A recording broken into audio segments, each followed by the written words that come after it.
everybody. Today we have a very special guest. It is my mother, Nan, and she is going to share her experience as a person who was actually diagnosed with dyslexia in the 1940s, which it was not very common back then. And so we'll just get started talking to her about her experiences. Hi, Mom. Hi. So thank you for doing this interview today. And as you've shared with me in the past, you were diagnosed as a kid. Would you share your story about that? Well, the funny thing is I don't actually remember having reading problems, but I know that when I was in third grade public school, my parents took me out of public school and put me in Episcopalian, thank you. Got more dyslexia problems now than I remember as a child. They put me into an Episcopalian private school. And I remember my father had graduated from Yale, and I remember going to the Yale lab and having electrodes put on my head, throughout my head, to try to see what was going on, I guess, in my brain. And how old were you? I don't know. I know my parents started sending me to a psychologist in New Haven, where Yale is. I remember going to him. I don't know whether it was when I was in third grade or when I was in sixth grade, when the school wanted to hold me over. And my parents did not want me held over because everybody would think I was dumb, and they knew I wasn't. So they were recommended to go to Vassar Summer Institute when I was 11 years old in 1948. And we went to Vassar Summer Institute. My mother, my brother and I, and my father came on weekends. And one of the psychologists at Vassar had suggested that it would be good for me to go to the Poughkeepsie Day School, which was a very progressive elementary school. And the principal was associated with Vassar. And I was to board with 14 other children on a farm, which was delightful when I began horseback riding, when I didn't want to go to school for 2 weeks. And the teachers who owned the boarding part did not make me go to school. And so for 2 weeks, I stayed at home at the country house that we slept in. And then I went back to school. And I don't remember any special training at that point. When I finished 8th grade, I was allowed to go back to the same private school in Waterbury, Connecticut. And I was tutored. And I don't remember feeling bad about it. It was a homeroom of 112 or 114 students, chairs. Wow. And they were at different classes, but it was the homeroom. And in front of the homeroom was a little office where I was tutored. And that's the first tutoring I remember. And it's interesting that in a Jewish family, the boy is usually more important than the girl. And I was given this attention, but my brother, who I believe was also dyslexic, was not sent to an appropriate place. So I went back to the Episcopalian school and was tutored. And I remember I did very well in sociology. I took Spanish. I was excused from Latin because of my disability, where all the other students took Latin. And I was a C student, which to me was good enough. It was better than being a D student. And was that good enough to your parents? Was that what? Was that good enough for your parents? Yes, because I was able to apply to college. And I applied to several colleges. I applied to Sarah Lawrence, where I was put on the waiting list. And I applied to Wheelock, which was a teacher's college in Boston. And I was not motivated and not happy at Wheelock. Most of the students were more interested in playing bridge. And at that point, I knew I wanted to be a teacher. So I was not happy there. And I reapplied to Sarah Lawrence. And I got into Sarah Lawrence as a transfer student. And without realizing it, again, Sarah Lawrence was a perfect place for me because it was a progressive college. And you would have 3 courses, but each course you would have a private meeting with the professor and do a private project. So again, it was a more integrated school. And Sarah Lawrence is on the list of recommended schools today for people with learning challenges. It is inclusive for everyone. However, I guess because of their structure, it is a more ideal program for people who learn differently. Yeah, when I went there, it was just a women's college, but veterans were able to go for graduate studies. And I knew that although I wanted to be a teacher, I did want to major in teaching. I wanted a broader education. And I was very lucky that accidentally I applied to Sarah Lawrence because I did not realize what Sarah Lawrence was, or maybe my parents pushed that on me. I don't remember. But I graduated from Sarah Lawrence, and then I made another very good decision, and I wanted to go to graduate school, and I picked the one graduate school where I felt that I accidentally picked the right school that I was able to function in. And there were no grades. That was Bank Street College of Education in New York. And I graduated. I didn't graduate from there. I didn't finish. I was teaching at that point. And sure you don't remember, but when I graduated from Bank Street, you and your father came to my graduation. I don't remember how old you were. I don't remember the year I graduated. But I've had a lot of accidents in my life that turned out to be really, I think I was intuitively in the right place. Yeah, nothing's an accident in life. We just don't realize consciously what's going on. I did not finish, as I said, and I went to a party, and I met some students who had been at Bank Street, and they said that because a lot of students didn't finish, if you take 2 courses and write a thesis, you could go back to school and finish your degree. And that was what I did. And the master's thesis was about your life and our families. Well, and I was going to say, I think I was about 3 in the pictures, or up to about 3 or 4. So that was probably when you graduated. Mm-hmm. So that would have probably been in 74. And I had been out of college for quite a while. I was embarrassed going up to the tutoring in the front of the room. That did not make me feel good. But I just plowed ahead. I'm very fortunate for the parents that I had, because they knew there was something wrong with my learning ability, but they knew that I was not dumb. And they kept finding things to help me, a psychologist, a special school. And they did not make me feel that I was any lesser than my friends. And so, I mean, I know you can't speak for your brother, but you said his experience was very different than yours. Did they make him feel the same? He was sent to a boys' boarding school that they did not check out, and he was one of 2 Jewish boys. And the other one was a neighbor who we never liked. None of us liked to play with him. And my brother was very unhappy and felt awful about himself, and would write me letters about he was going to run away if they made him go back again. And did they make him go back again? No, they didn't. He went to another private school, a boys' school, and he did not have an easy time. And so you became a teacher, and I got my master's as well as my bachelor's. And when I started tutoring your grandchildren, my children, you didn't know that they were dyslexic. You didn't know I was dyslexic. How is that? How is that possible as someone who knew they were dyslexic, and a teacher, to not know? As a teacher, what did you think about the 20% of your students who were struggling?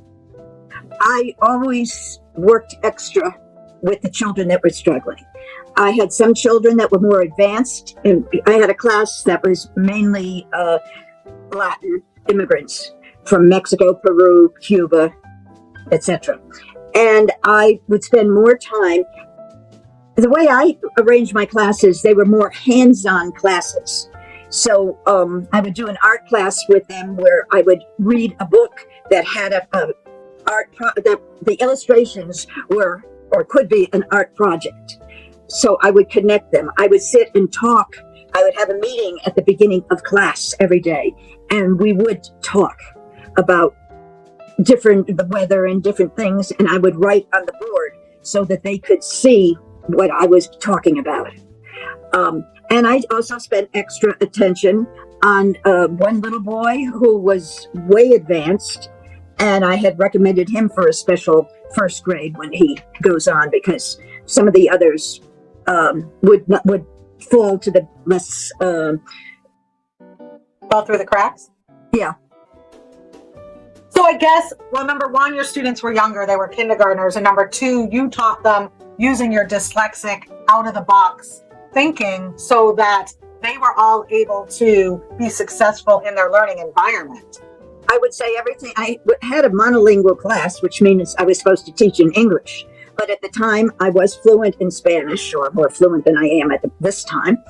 And I would say everything in English. I would repeat it in Spanish and then say it in English. And pretty much most of the children by January had a good grasp of English.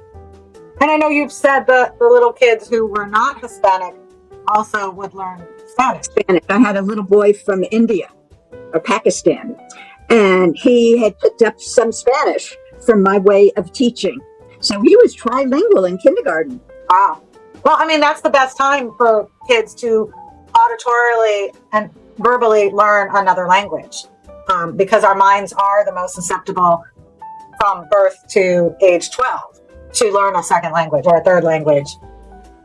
And I think the reason why I didn't pick up a real problem with you was because although you had a lot of problems tying your shoes for quite a long while, I think you might have been in second grade by the time before you could really tie your shoes easily. You know, I did not remember that, but that is a very common trait for people with dyslexia, to struggle with the fine motor skills to tie their shoelaces. These days, little kids have Velcro shoes, so parents can't necessarily see that as an indicator. But go on. I don't think I recognized your learning disability until you went to Little Red, because I thought you were so bright, and I knew you were very bright, and I didn't really connect that the learning disability as having inherited it for me. Oh, no, I was held back before going to... You were held back, and then you skipped fourth grade and went into fifth grade. And although you did fairly well, you needed tutoring. And I found that it was better to have an outside tutor than to tutor you myself. I tried, and we had conflicts, and I didn't want that to destroy our relationship. So I hired outside tutors when you were in fifth grade. Well, I now realize as an adult, the behavior problems I had the second time around in third grade was because of my embarrassment of being in a small private school and not moving up with my classmates. So, because my behavior improved, not the next year, but midway through the next year, my behavior improved. Well, the reason why you were hyperactive, but the problem you had in fifth grade was as much as the teacher's inability to know how to function with you. And he left after Christmas vacation and became a realtor. And the new teacher you had as a student teacher before, and he adored you. Yes. So from then on, you didn't have problems. In any complaints, and I was told that if you wanted, first I was told that you had to be taken out of Little Red, and I refused. I said, I will not do that till the end of the year. I'm not going to disrupt your life in the middle of the year. And then the teacher who came liked you, but because Little Red had wanted you to leave, I found another school for you that unfortunately was not emotionally the best school. But by the time that you were finished with 5th grade, you could have gone back to Little Red, but I had already paid for the other school. It was So actually 6th grade. Yeah. So 7th and 8th, I was at the other school. Yeah. And I guess, I mean, it's a matter of you don't know what you don't know, and you didn't know what the signs of dyslexia were. You just knew that you had that as a label, which didn't help you to identify it in other people. And I knew I was struggling in certain classes in high school. And I probably knew I was struggling in elementary school. But for some reason, it didn't affect me. My dyslexia is affecting me more now as an adult. Well, as an aging adult. An aging adult. And that's because you're not using your brain as much as you did when you were younger and working. And so when you don't lose something, when you don't use something, you lose it. Yeah, my spatial, I was throwing away I was walking my dog and I wanted to throw away his mess. And I didn't look up and I banged into a garbage pail. And I'm finding things like that are happening more. And I think my concentration is not as good. My focus. Well, again, when you're not using something, you lose it. So, I mean, that's why doing brain activities can help keep things sharper for you as you start to age. That's why I bought you crossword puzzles, and Grandpa used to do crossword puzzles as a aging person, and that probably kept him sharper. It's interesting. I went back to my 50th anniversary of Sarah Lawrence, and we all talked a little about ourselves. And I mentioned my learning disability, my dyslexia, and everybody in my class was shocked to hear, because none of them were aware, and none of them saw me as somebody that needed extra help. Although I did take a leave of absence after my 3rd year of college, and went back after a couple of years, and I finished. But I did have to take a leave of absence. What was it? Just your brain got tired and you needed time to recoup from learning before you could go back to learning, perhaps? It could be, because I know I was having psychological problems then, and I was seeing somebody at the college.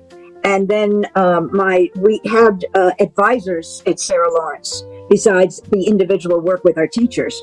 And my advisor did not want them to, wanted them to leave open my return to college. And he was very adamant about it. And then I did return to college.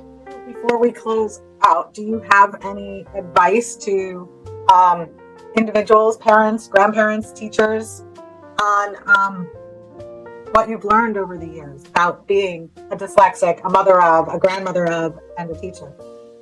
I think I would be more aware now of problems, and I would have taken you particular out of St. Anne's at an earlier time and would not have had you held over.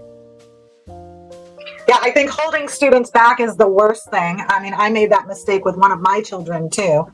And when a child has dyslexia, holding them back does not give them more time to catch up, because time is not what they need. They need to be taught differently.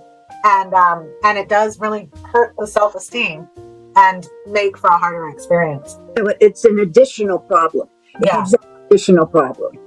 And I think that what you have done with your children through the dyslexia program that you use has helped them tremendously.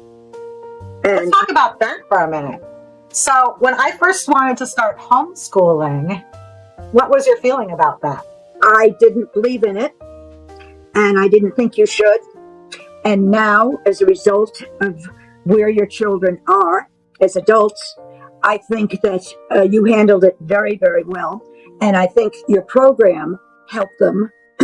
And they're doing, especially your youngest child, is up on level. And he's doing beautifully between your teaching him the way you did, and his interest in computers and doing reading on computers, which I did not believe in either.